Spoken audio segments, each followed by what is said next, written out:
A gente interrompe a programação para mostrar imagens ao vivo de um assalto a um ônibus nesse momento na BR-101, no Rio de Janeiro, perto do acesso à ponte Rio-Niterói. Essa altura da BR-101 fica na região metropolitana do Rio. Você vê aí muitos carros da polícia, os bandidos fazem reféns alguns passageiros dentro desse ônibus branco. Agentes da Polícia Rodoviária Federal, policiais militares estão tentando negociar com os criminosos. As informações preliminares dão conta de que uma mulher estava passando mal e ela teria sido então liberada pelos bandidos. O acesso à ponte pela Avenida do Contorno está interditado e você vê aí imagens então de toda a mobilização policial para tentar fazer com que esses bandidos liberem esse ônibus e liberem os reféns. Esse assalto começou agora há pouco, nessa manhã.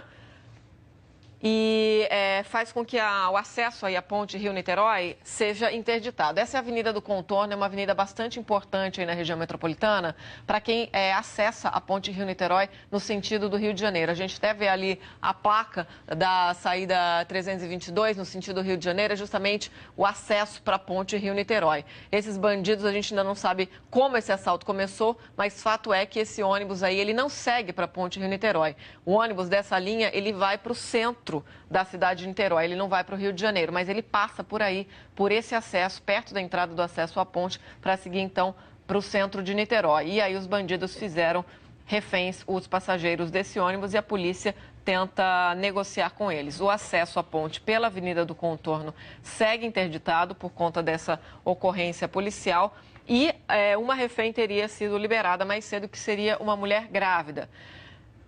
Repetindo, então, que é na BR-101 que acontece esse assalto, esse sequestro aí de ônibus com reféns, no sentido Rio de Janeiro, perto da entrada da ponte Rio-Niterói, cerca de 200 metros, mais ou menos, da entrada da ponte Rio-Niterói. Primeiras informações dão conta de que os bandidos ameaçavam os passageiros, então os agentes da Polícia Rodoviária Federal, policiais militares também foram chamados e fazem esse cerco.